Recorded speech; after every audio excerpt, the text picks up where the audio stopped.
Assalamualaikum warahmatullahi wabarakatuh. Waalaikumsalam. Mau bertanya. Iya masa arep ngantemi aku. Pertanyaannya, apakah hidup kita cuma untuk bertahan hidup? Jadi sakit terus diobati, sehat terus pemenuhan atas keinginan, terus ingin lagi, penuhi lagi, ingin lagi gitu terus pertanyaan jawab, terus bertanya lagi, jawab lagi, bertanya lagi, jawab.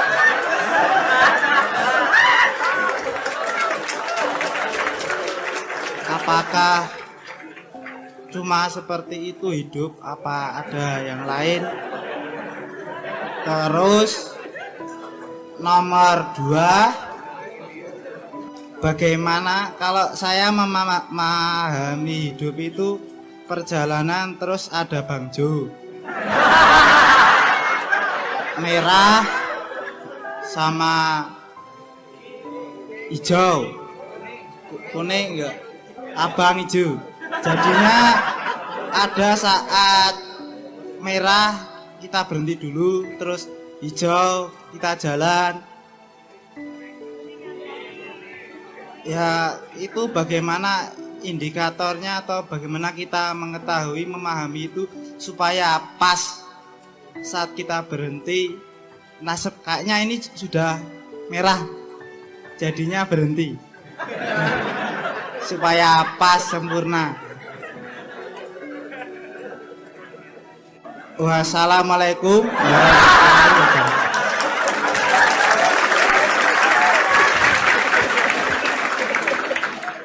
Iya, bagus sekali. Ya, gue tak jawab ya. Masih ada lagi? Ya, silakan. Fadal. Assalamualaikum warahmatullahi wabarakatuh. Nami kula Eko Suroyo. Griya kula Kota Gedhe Sambirejo. Kula badhe nyanjangaken ngimpi kula.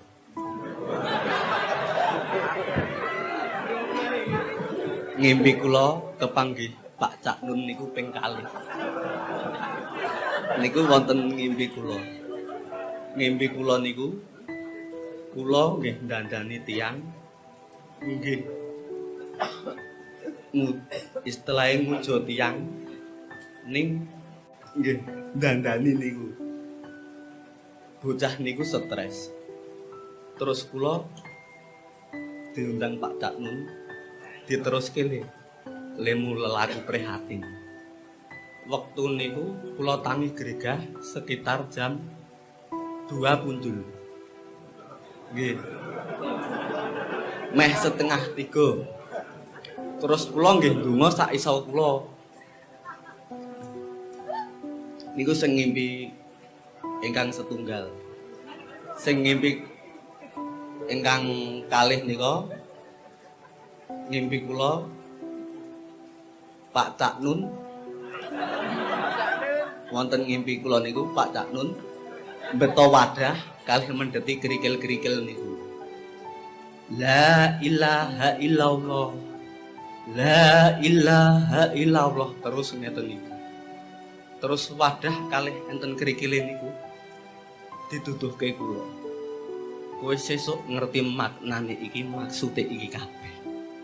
Niku kula wonten ngimpi niku kula kudu kepripun Pak Cak Nun. Nggih namung matur napa entene bahasa kula nggih ngeten iki. Pas kula nggih ngeten iki. Matur nuwun. Assalamualaikum warahmatullahi wabarakatuh.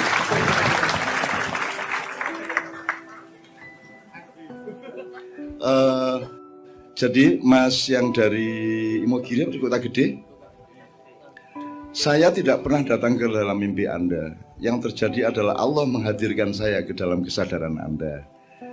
Nah, nek aku teko tenan kue ora dalam keadaan turu kan kue geblak, akhirnya semaput.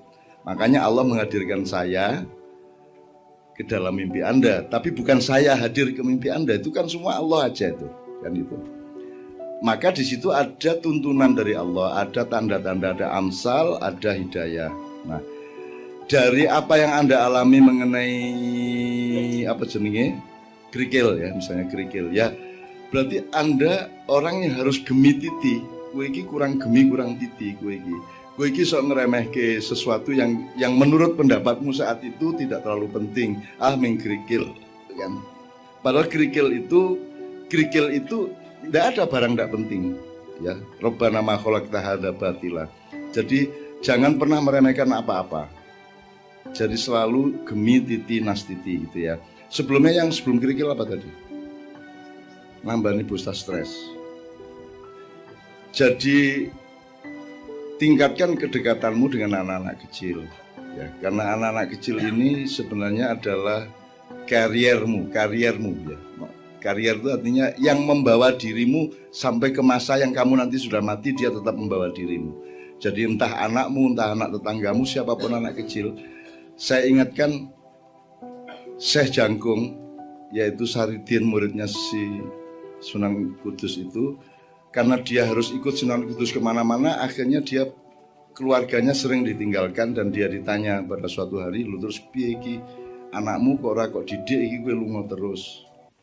Terus Saridin meyakini begini, saya selalu menyayangi setiap anak kecil sehingga kesempurnaannya terjadi kalau anak saya juga disayangi sebagaimana saya menyayangi anak yang saya jumpai. Entah siapa yang menyayangi anak saya, jadi selalu ada keseimbangan. Jadi kesempurnaan tadi terjadi karena keikhlasan dan keseimbangan gitu ya. Kira-kira ngono kuwi Mas. Jadi mungkin karo cah cilik kowe kurang cedak dan seterusnya. Wallahu a'lam, saya tidak tahu. Saya bukan orang yang mengetahui persis segala sesuatu, tapi carilah amsal itu kira-kira maknanya apa. Wong sangat cetok kok. Seperti kerikil tadi sangat cetok. Jadi kowe kurang wiritan, kowe kurang gemi titi kowe malah. Terus untuk anak saya yang dari Cirebon yang di Merbabu 1, saya kira sebaiknya Anda kembali ke sana barang satu hari. Satu hari Anda selalu Anda selalu membaca Bismillahirrahmanirrahim sampai ke sana. Sampai sana kamu ambil air, kamu baca ayat kursi ya. Paling ora ping 9 wala yaudu hifdzumanya diulang 9 kali itu. Kemudian Nyun sewu, ini bukan mistik, sama sekali bukan mistik. Ini tanda kepada Allah, cara kita berdoa kepada Allah ya. Dan kita ini khalifah, jadi kita ini tangan panjangnya Allah sebenarnya kan gitu. Dan karena kita tidak berkuasa, maka kita memohon kekuasaan Allah dengan tanda-tanda itu ya. Sama dengan air, kalau air ditiup kemudian partikelnya, komposisinya menjadi berbeda, maka dia punya daya ya, punya daya untuk misalnya menyembuhkan. Itu fenomena itu sudah ada pada air Zam-Zam. Air Zam-Zam adalah air biasa yang oleh Allah diberi perintah. Jadi sing nyuwuk ki Allah dhewe. Yang nyuwuk air Zam-Zam itu Allah sendiri diperintahkan untuk menyembuhkan orang yang meminumnya, kan begitu. Sehingga ada fenomena itu, ada klausul itu dalam kehidupan. Kalau Anda sekarang air Zam-Zam banyak dijual di mana-mana dan belum tentu air Zam-Zam, maka Zam-Zamkan sendiri. Dengan kepercayaanmu kepada Allah, dengan tajallinya Allah pada dirimu, dengan kehendakmu yang ikhlas, yang tulus kepada Allah, maka Zam-Zamkan air itu ya. Kamu meneruskan apa yang dilakukan Allah itu sendiri gitu. Anda baca itu, kemudian di gerbang desa itu Anda biurkan ya. Kalau ada beberapa titik misalnya di 4 titik ya, 4 titik, segi 4 di desa itu, kemudian supaya Anda menjadi pengawal selamanya bagi nasib orang itu dari generasi ke generasi di desa itu. Kemudian Anda ketemu sama anak-anak kecil dan Anda melihat, Anda membaca mereka dan doakan kepada Allah Subhanahu wa taala agar mereka menjadi orang-orang yang akan menjaga daerah mereka, orang yang akan menemukan hidayah Allah di daerah mereka, dan orang yang akan menjadi pelopor bagi pembangunan yang baik di masa depan di desa itu. Kalau Anda sudah lehal dari Merbabu itu, Anda akan menemukan di Cirebon nanti. Anda akan menemukan akurasi itu di Cirebon. Jadi mindsetnya berangkat dari torikot Anda di Merbabu itu. Nanti di Cirebon Anda akan menemukannya. Anda akan melihat apa yang harus Anda lakukan. Anda akan dipertemukan oleh Allah. Ya, dipertemukan. Syukur begitu sampai di Cirebon, sempatkan ba'da sholat isya atau ba'da sholat malam Anda baca surat Yasin. Ya ini kehendak loh ya, ini doa kepada Allah ya, bukan mistik, bukan klinik ya. Anda baca surat Yasin, di situ ada kata mubin sekian kali ya Pak Muzamil ya. Fi dhalalim mubin, mubinnya itu Anda ulang sampai 102 kali. Kenapa 102? Ya itu perhitungan kita aja. Sebenarnya ping 3.500 ya itu. Ya. Sayang hari ini kita tidak sempat wiritan karena waktunya akan segera habis. Tapi kira-kira Anda baca Yasin, mubinnya diulang. Fi dhalalim mubin mubin mubin mubin mubin mubin mubin mubin mubin mubin mubin mubin mubin mubin mubin mubin mubin mubin mubin sampai 102 kali. Allah insya Allah akan memberi kejelasan begitu kamu bangun tidur. Ya, nek kue ketemu kucing berarti ternak kucing. Tapi insya Allah begitu ya Mas. Termasuk nyolek godho. Kue istikharah kan bisa dengan sholat, bisa dengan kalau tidak sempat istiqomah sholat istikharah ya kue paling ora maca Yasin kue mau dengan ya mubinnya itu diulang ya supaya anak Allah memberi kejelasan kepada hidupmu. Nek kue ora kober Yasin ya wis ya mubin wae. Misale kue duwe yang arep rabi ning ragu-ragu ya mergo bojomu ki anak wong sugih kowe kere banget misalnya ngono ya. Upamane ya iki. Upamane. Aku bingung iki dirabi apa ora. Nah, istikharah ya. Kan sudah tahu tata caranya atau pokoknya Anda puasa 3 hari setiap malam ada istikharah. Kalau nek ora kok berasal hatimu tetap istiqomah nang Gusti Allah. Cukup mungkin dengan ya mubin saja. Tiap malam ya mubin dibaca sebanyak mungkin. Jangan terlalu berpedoman kepada angka karena akan mengurangi konsentrasimu terhadap takwa kepada Allah, harapan dambaan kepada Allah karena kamu sibuk dengan angka. Maka tentukan berdasarkan menit aja. Misalnya 9 menit tak waca. Mana gitu ya. Nah, tapi mohon kepada Allah, ya Allah berilah aku petunjuk yang mudah bagiku. Ya. Maka kamu tentukan simbolnya. Simbol petunjuk Allah itu.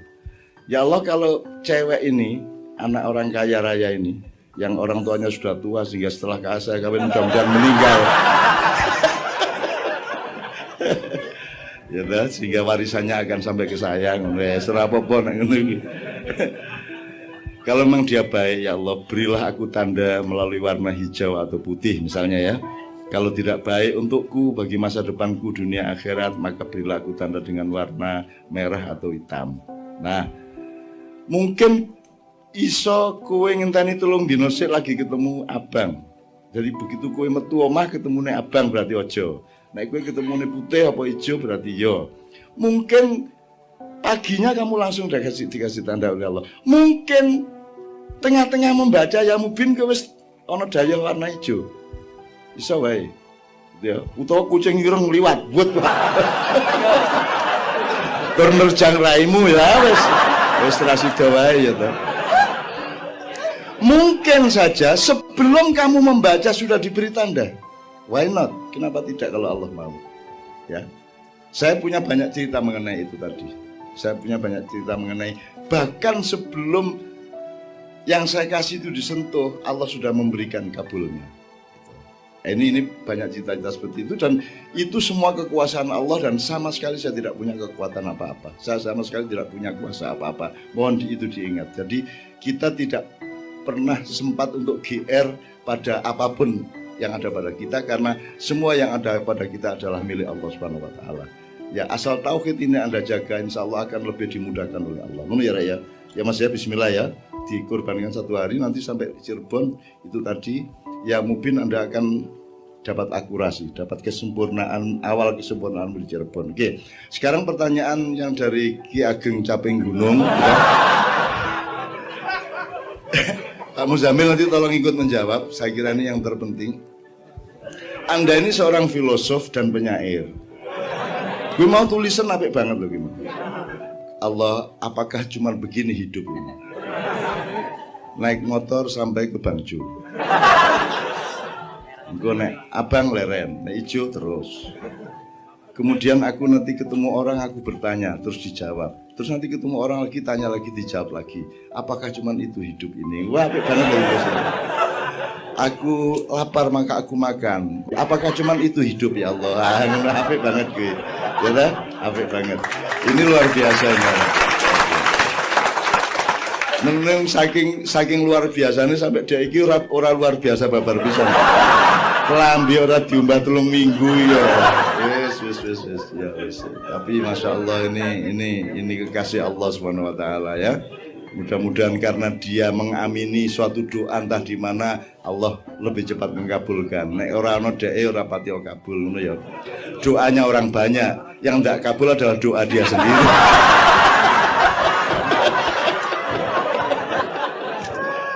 Ya Allah, seneng ya, bahagia Mas ya. Amin ya rabbal alamin. Pak Muzamil, sekarang tepuk tangan untuk terakhir Pak Muzamil ya.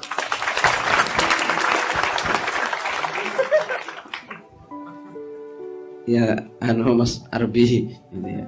Jadi supaya tidak hanya itu saja ya, pemaknaannya terhadap apa yang sampai lakukan itu yang menjadi berbeda gitu ya.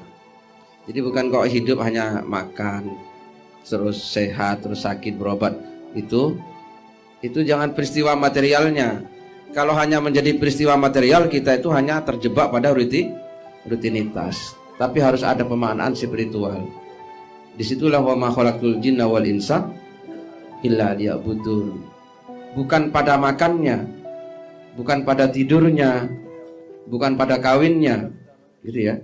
Bukan punya beranaknya, bukan pada lampu merah dan hijaunya, tapi kepada liya'budunnya tadi itu loh.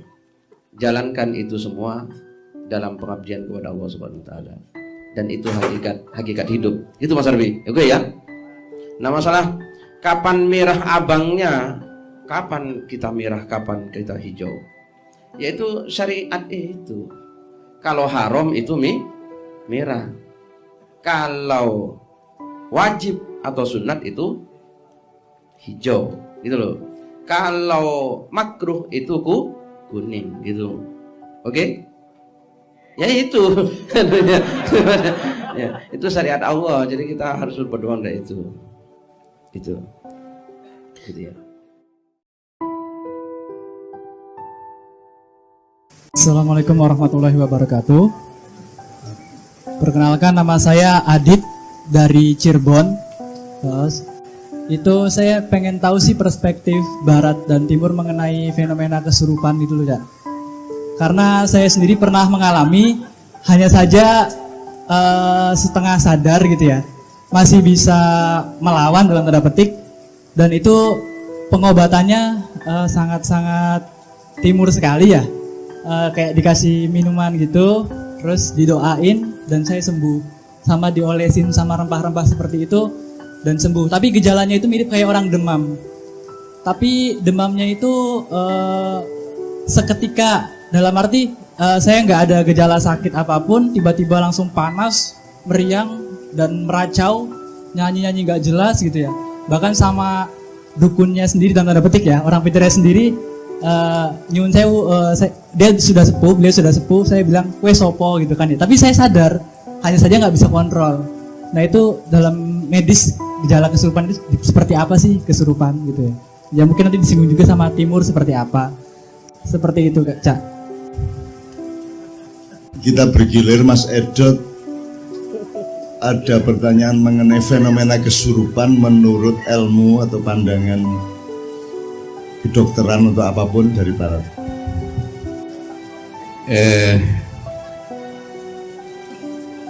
Ini agak sulit bagi kedokteran Barat untuk menerima fenomena kesurupan ini.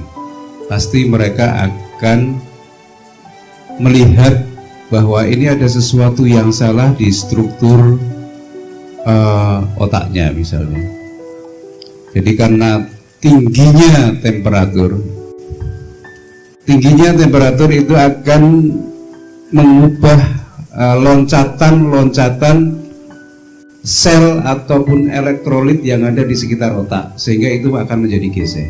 Itu kalau pandangan barat seperti itu.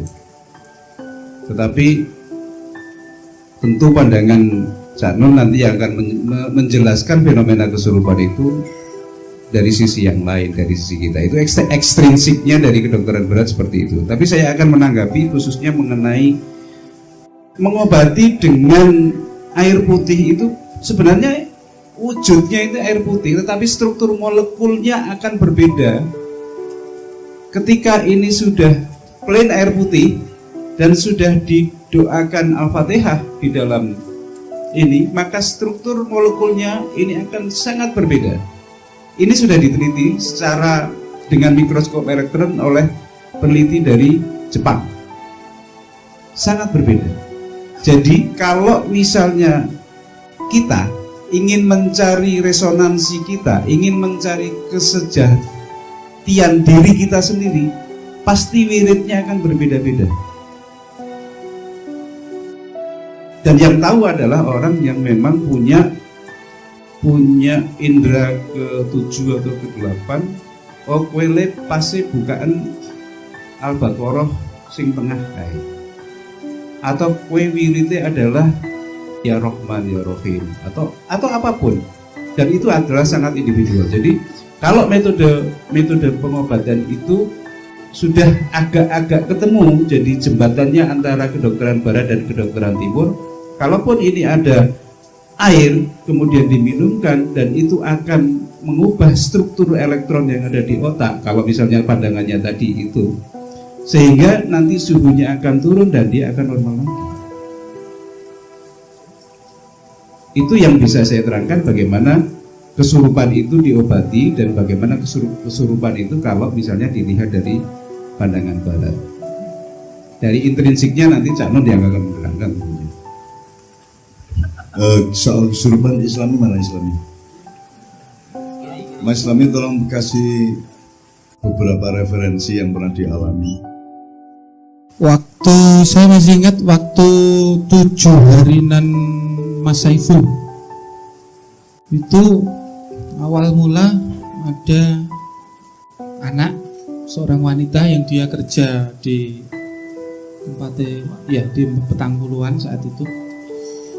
2 hari sebelum acara 7 harinan tempatnya Cak Saiful saat itu, anak itu dibawa ke tempat saya sore-sore oleh Mas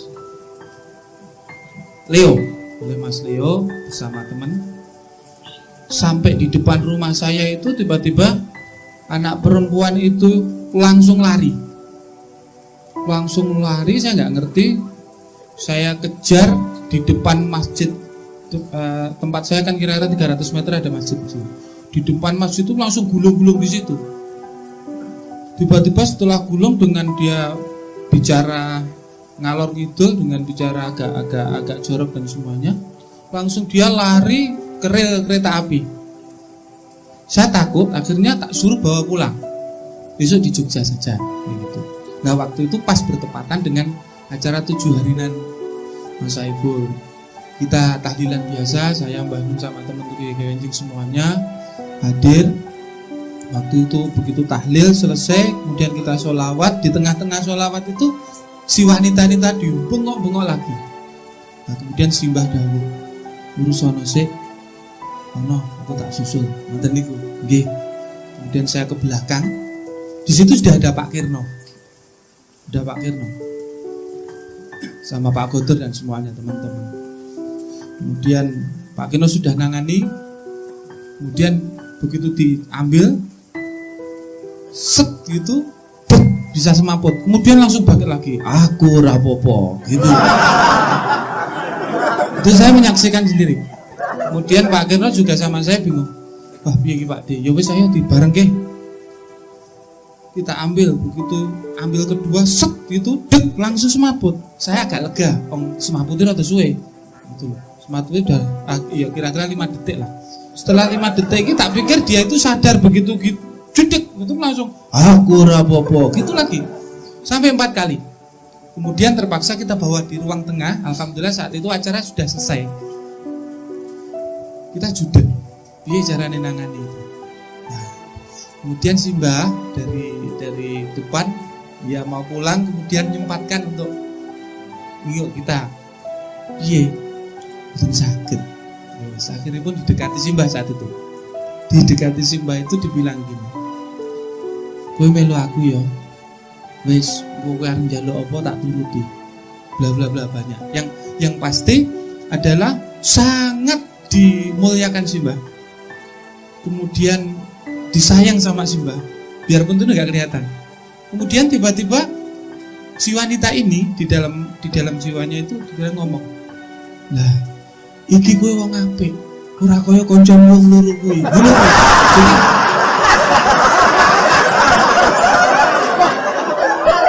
Ini benar-benar tak dengar saat itu. Nah, saya sama Pak Kirno saat itu kan ya abang ireng lah. Gitu. Akhirnya Simbah ya wis, kowe metu kok kene ya, kowe melu aku. Tak gak ke omah. Tak gak ke omah. Yo, aku gelem melu kowe. Aku gelem melu kowe. Ning ono syaratnya siji. Gitu. Syaratnya apa? Simbah gitu, golekno debok aku. Tiba-tiba kemudian perintah cari debok. Setelah itu, loh, iki debok wis itu wis templekno kupingku gitu. Kemudian ditempelkan kupingnya. Begitu ditempelkan di telinga ini, sangat mudah dia langsung hilang. Dep, pindah notebook itu sudah. Setelah itu selesai. Si wanita tadi nangis. Dia mungkin malu ya karena sekelilingnya laki-laki semuanya. Nah, itu sekilas cerita, dan saya bisa mengambil satu hikmah dari semua ini. Jebule barang-barang koyo ngono iku ora kudu dikasar. Selama ini kalau yang kita bisa lihat itu pasti dikasar untuk luar. Nah, jebul ya kudu dilus barang, ya kudu ditresnani, ya kudu disayangi. Oke, saya kira itu sih Mbak.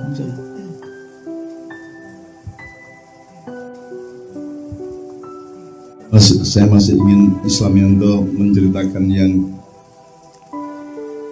di Italia sama di London ya, setelah kita mendarat di sana. Ini ngene wae cerita ngene iki ben gue luwih ombo gitu ya. Oke. Ben ora serem-serem dan gue dengan mudah juga melakukan semua itu insyaallah atas izin Allah. Jadi awake dhewe iki kan gemagah musuh makhluk-makhluk liyane iki. Nek sono jin mesti dianggap elek, mesti dianggap kafir ya. Nyur diusir ainama takunu ngono kaya. Nah, wis pokoknya ono ayat sekitar 16 ayat dari Al-Qur'an yang biasanya dipakai untuk membentak-bentak dan mengancam-ancam jin yang sedang berada di suatu tempat. Ini lepas dari pandangan barat dulu ya. Nah, padahal Anda itu kenapa tidak pernah ada kaum intelektual di dunia, terutama para teknolog dan para rohaniawan yang menjadikan Nabi Sulaiman alaihissalam sebagai gurunya? Kenapa tidak ada? Karena jin ini dulu menjadi karyawan utama dan menko-menkonya Nabi Sulaiman itu jin kabeh. Semua yang membikinkan piring terbang, yang membikin kolam sebesar lautan, yang membikinkan, bahkan yang menawarkan memindahkan istana Balkis meskipun kalah oleh Asif bin Barkhiyah. Kalau jin itu membawa istana Balkis itu dalam jumlah waktu di mana sebelum Sulaiman berdiri dari kursinya istana sudah sampai, sementara Asif bin Barkhiyah ini seorang rohaniawan, sebelum Nabi Sulaiman berhenti bicara dan berkedip istana sudah sampai di situ. Jadi speed kompetisinya lebih dimenangkan oleh Asif bin Barkhiyah. Dia manusia itu aksani takwim. Kalau dia sungguh-sungguh dengan dirinya, dengan memahami kesempurnaannya, sesungguhnya dia mengungguli mereka semua, bahkan mengungguli malaikat, karena Allah yang menciptakan kita ini ahsani takwim, sebaik-baiknya ciptaan Allah Subhanahu wa taala. Cuman manusia menjadi rendah karena kesombongannya sendiri. Jin disentak-sentak, lubuk ke botol, terus wah, pokoknya dianggap jahat gitu ya. Sementara saya tidak pernah memperlakukan siapapun sebagai penjahat. Ya. Waktu di Australia atau waktu di Italia, di London saya tidak ikut karena saya minta si Islami sama siapa kira gue, sama Yoyo ya untuk handle yang di London. Kalau di Italia sama di Australia saya ikut handle. Saya agak keras memang, agak keras waktu di Itali. Itu situasinya memang agak serem sehingga saya harus terpaksa rodo kereng situ gitu ya. Tapi kalau yang normal-normal biasanya tidak. Saya selalu perlakukan dia sebagai, aku kan gaya alasan toh, iki bocah iki lagi mulai nyambut gawe, urung rabi, urung kemoto uripe aja diganggu toh. Kowe melu aku wae ya. Iki bocah iki ben berjuang sih kan gitu. Wis kowe melu aku engko wis ngobrol karo aku sing suwe, kowe njaluk apa engko tak turuti angger ora sing dilarang Gusti Allah. Paling ngono tok. Wis tidak pakai serem-serem dan tidak pakai bentakan-bentakan, tak los ngono ya wis. Dan anak itu tiba-tiba sadar si perempuan itu, kemudian dia malu, kok ono aku ning ngarepe dhewe kan gitu kan. Tuh.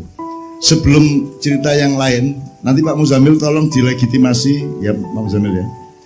Pak Joko Kamto barangkali bisa menceritakan sedikit tambahan karena ada teman di rumahnya Pak Joko Kamto yang juga mengalami semacam kesurupan itu agak serem juga dan ditangani oleh Mas Kirno juga, Nevi juga dan seterusnya. Yes, saya mau menambahi sedikit. Ini putri kesurupan. Masalahnya ini digawe uang. Nah, karena sedang digawe uang pada saat itu kita nanganinya Mas Kirno juga itu lama. Jadi kalau satu hilang itu dia nggarap lagi yang lain. Nah isinya macam-macam. Dia ngaku Gusti Allah Jaikem misalnya. Ada itu. Terus singkatnya ketika saya juga ikut membantu, ini kebetulan yang garap ini itu ngakunya orang Jombang. Loh, orang Jombang. Kok iso tekan rumah saya di Sleman? Di Sleman loh. Nah, ketika Mas Kirno itu manggil saya, itu si siapa ini sing kesurupan ini ngomong, sing sedang nyuruh orang Jombang ini. Oh, anak buah Cak Nun. Loh, kok ngerti ya? Aku gumun itu. Loh kok ngerti ya? Padahal iki biasa aku batinku wah jebule Cak Nun ki wis terkenal ning dunia frekuensi. Saya kira itu saja tambahnya. Sebenarnya banyak yang nyerupi. Saya kira itu yang paling pokok soal frekuensi di sananya itu. Matur nuwun Cak Nun.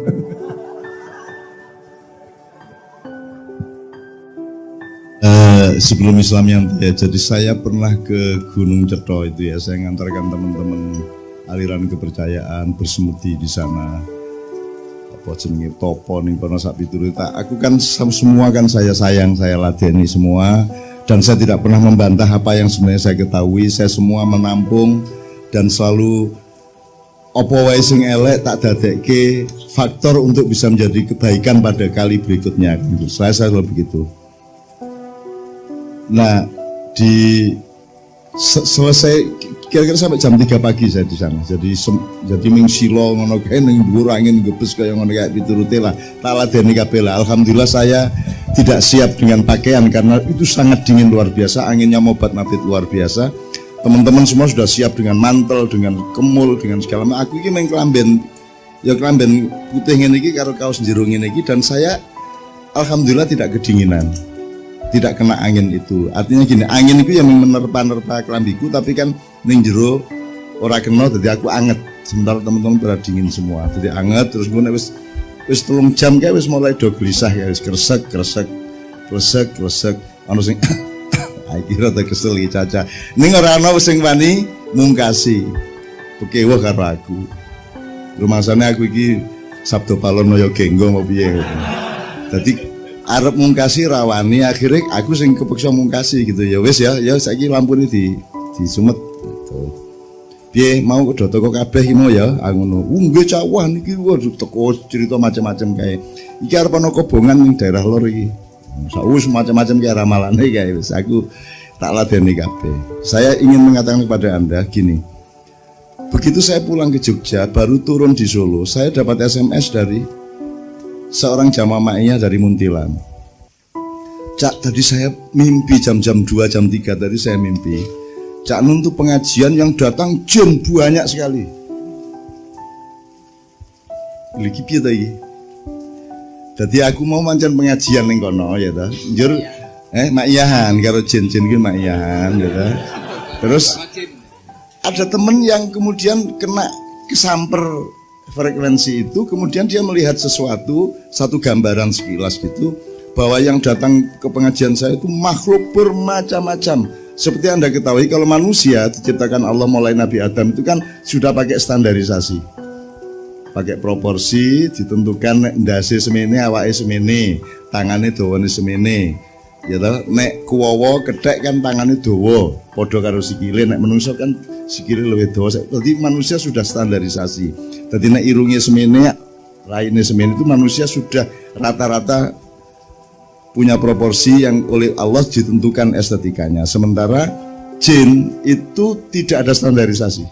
Jadi ono sing dhuwur banget, ono sing cendik banget, ono sing irunge dawa siji, kupinge ndelawer siji, ono sing raine rada kaya kewan, awake rada kaya ula, udah segala macam jenis, ndak karu-karuan banyaknya macam-macamnya. Dan Anda tenang-tenang aja, Anda bertauhid, Anda tidak bermaksud buruk kepada semua makhluk Allah, karena ingat tidak ada satupun yang bukan makhluk Allah.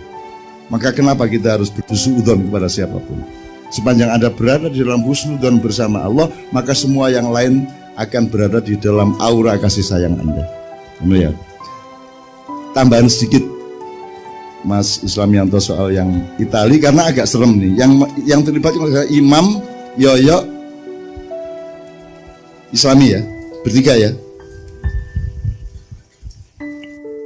Ya, ini saya lanjutkan dulu. Saya sebelum sampai cerita di Itali, saya nyambung dari Pak Joko tadi. Kira-kira 4-5 bulan yang lalu itu kan ya, saya sering ada tamu di rumah. Kebetulan saat itu ada tamu ibu-ibu tua dengan 3 anaknya.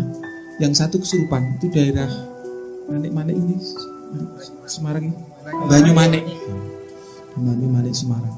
Aku itu nggak ngerti sak gede Manik. Nah saat itu begitu dia datang persis jam 4 sore itu, tiba-tiba sampai rumah depan saya itu, saya keluar gitu untuk nemoni.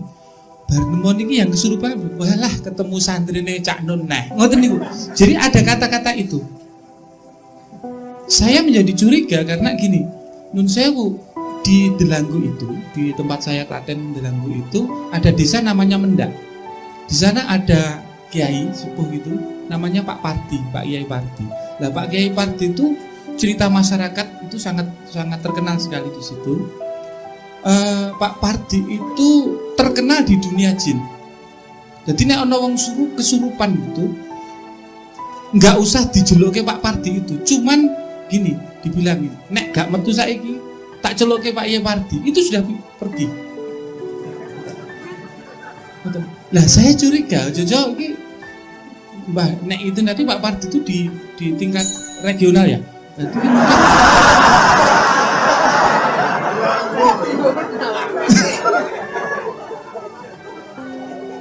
lagi mungkin si Mbah ki ya wis nyatane ya nun sewu. Yo ngendi-endi ya padha critane. Nah, saya teruskan ke tingkat ke waktu itu di Itali. Di Itali itu ya memang sengaja, aku gak ngerti loh si Mbah iki njeluk wong telu aku lagi kon saiki kon di Kang Imam sik, Kang Imam rawani. Kemudian ya ta Kang karo Kang Pak Yoyo ya. Nah, karo Pak Yoyo mlebu. Enteni karo kula karo si Mbah ngantos itu sampai hampir 10 menit itu. Sampai 10 menit itu kemudian guru nganti 10 menit wis metu. Ya udah. Kemudian saya suruh masuk, udah saya diam. Setelah selesai kita keluar, kita pokoknya berempat masuk termasuk Simbah. Ya nggak ngerti om saya itu yo dititipi sama Gusti Allah melihat sosok sing sangat gede banget niku arep nekak Simbah gini. Saya bilang sama Simbah gini-gini lah, tiba-tiba Simbah langsung misu-misui. Wah, jangan dipisu-pisui. Aku ki bingung lah iki iblis Itali ya wong mudeng.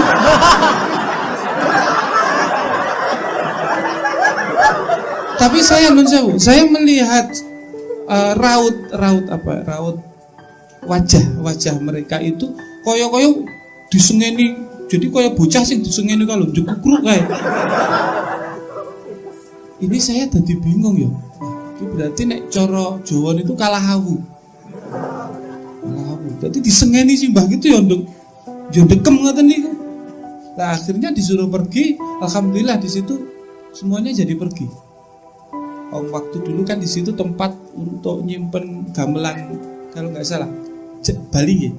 Itu kadang-kadang bunyi sendiri. Jadi ora ono sing ora ono menungsa sing udah tiba-tiba muni dhewe. Nek pamane nang jero ya rada. Terus itu.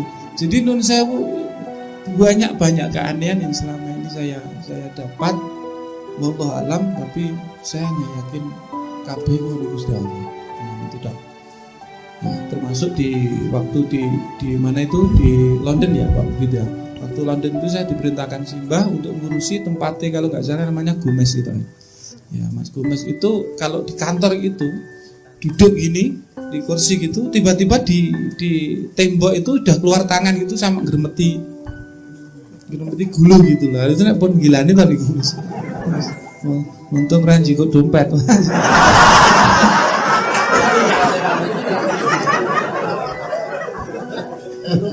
Ayo.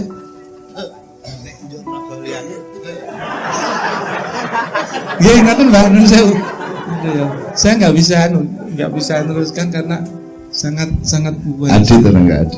Nah, teman sekalian sebenarnya ya gini, supaya orang tidak terlalu salah sangka gitu klone takhayul bid'ah dan seterusnya gini.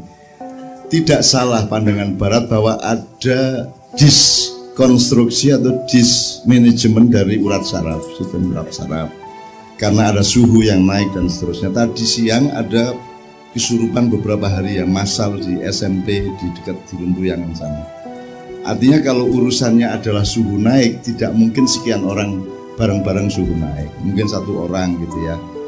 Jadi ada banyak bantahan terhadap teori barat itu. Saya tidak mengatakan itu jin atau itu setan, tapi saya hanya ingin kita rasional bahwa Allah itu menciptakan yang jahar dan yang sir. Allah itu menciptakan jasad dan yang tidak jasad. Maksudnya Allah itu kan selalu mengatakan, Muhammad, mereka tanya kepadamu mengenai yang gaib, katakan bahwa yang gaib itu aku yang tahu, gitu. Artinya di luar yang kasat mata, ilmu katon dari wong Jawa itu pasti banyak dimensi-dimensi lain. Orang barat kan tahu persis ada gelombang, ada frekuensi, ada koordinat, ada nuansa, ada karisma, ada kalau Jawa ada awu, ada waskito, ada macam-macam kan. Kan sebenarnya Barat juga sangat bisa memahami probabilitas itu sebenarnya.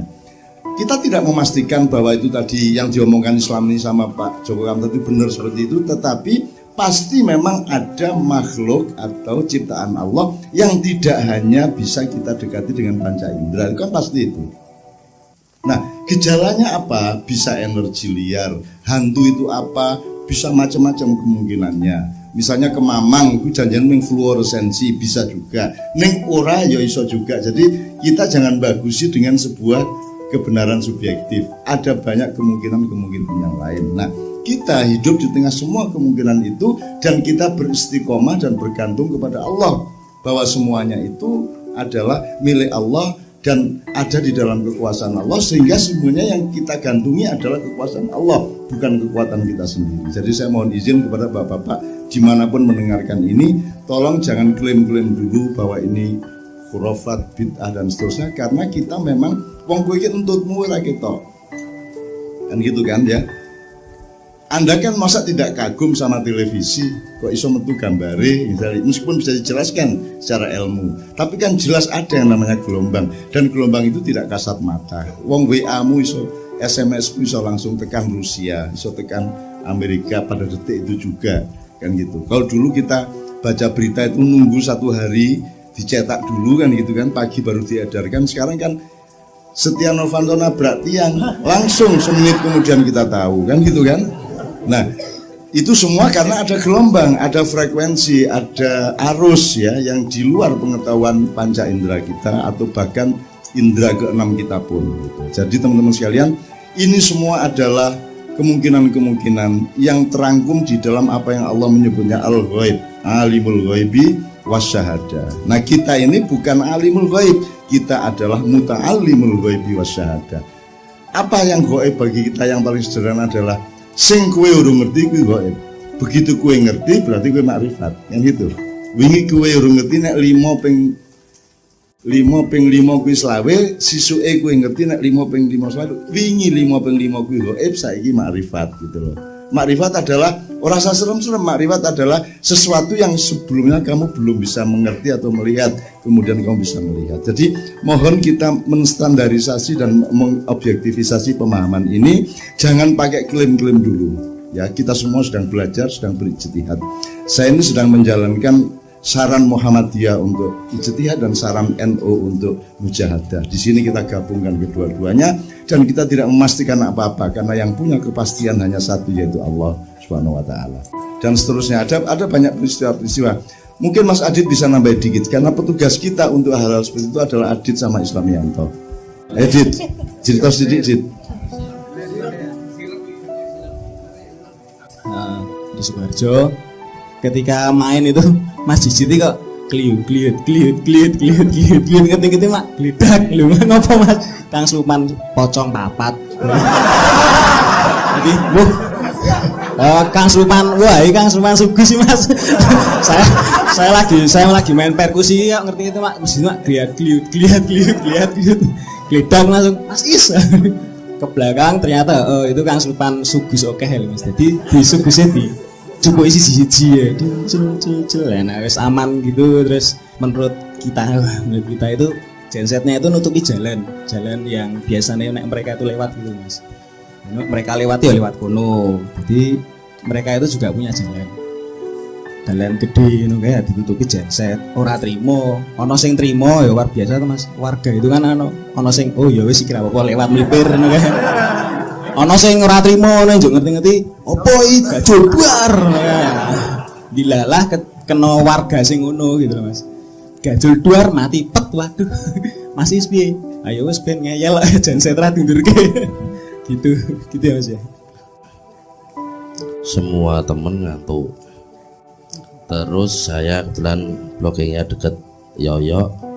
Itu lagunya itu tempo pelan. Jeng harusnya deng gitu. Neng tak delok kowe bul tangane cenanangan. Jan kriting ya. Terus tak getak bajigur ngopo to yo. Dia dengan panik tapi saya nyengenges tapi tetap panik. Itu ambo piye iki. Tapi terus tidak bisa menghentikan itu, nggak bisa ngontrol tuh. Ya itu selebihnya saya ngantuk. Semua ngantuk. Mungkin itu Mbak. Oke, sangat banyak pengalaman-pengalaman seperti itu dan kita jangan terjebak pada. Jadi kita harus tetap ngerti batas rasionalitas yang fisika, yang metafisika. Jadi kita tetap waspada. Jadi kita bertakwa itu artinya kita selalu waspada, akal, hati, rasa dan seterusnya. Teman sekalian, sekali lagi kita harus waspada terhadap itu semua.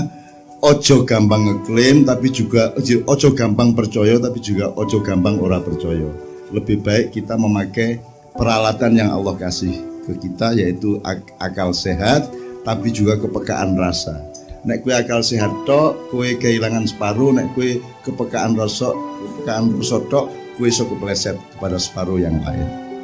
Jadi sekali lagi ini pelajaran sehari-hari ya. Jadi tidak ada yang penting amat. Teman sekalian, jangan lupa saya sangat menghormati baginda Nabi Sulaiman dan kita sangat banyak belajar kepada dia. Sayang sekali tidak pernah ada yang belajar kepada Nabi Sulaiman. Paling pol mengagumi dan memitologisasikan Nabi Khidir ya, yang peristiwanya sangat sekilas. Itu pun tidak dipelajari secara ilmiah gitu ya. Oke, ini banyak kita bisa omongkan, kapan-kapan kita tambahi lagi, tapi untuk pembelajaran kejernihan agar menemukan pas dan kesempurnaannya masing-masing gitu ya. Sekarang tepuk tangan untuk terakhir Pak Muzamil ya.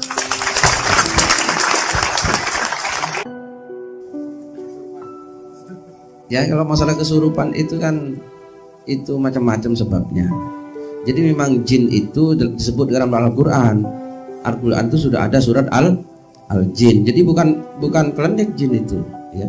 Jin itu memang sungguh-sungguh ada Al-Qur'an, wa ma khalaqtul jinna wal insa. Dalam surat Al-Jin Allah berfirman itu ya, qul uhiya ilayya annahu istama'a nafarun minal jinni faqalu inna sami'na qur'anan ajaba yahdi ila rusdi fa amanna bihi wa annahu ta'ala jaddu rabbina mattakhadha sahibatan wala walada, dan seterusnya, wa anna minnas solihuna wa minna duna dzalik kunna tara'iqa qidada. Itu firman Allah.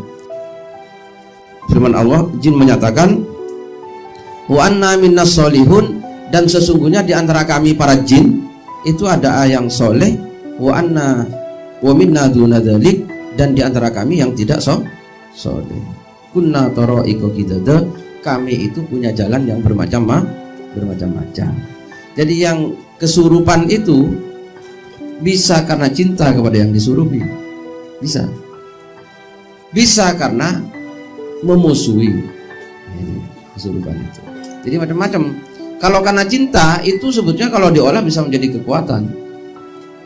Jangan dikira banyak kiai itu yang juga kekuatannya berdasar dari situ, tokoh-tokoh itu, gitu ya. Meskipun harus bisa mengatasi, kan begitu ya.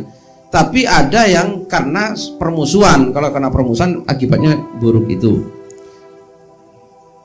Terus ada yang karena tadi kata Mas Adit itu karena tempatnya jin kita ganggu disurupi. Maka dalam ilmu taharah itu kalau dalam Islam kita kan tidak boleh kencing di lubang. Jadi kalau ada tanah berlubang tidak boleh kita kan kencingi, khawatir itu tempatnya jin. Itu kalau memang tempatnya jin sampai kencingi, nah jinnya ngamuk, bisa burungnya sampean yang di nah itu ada jin ya, gitu ya.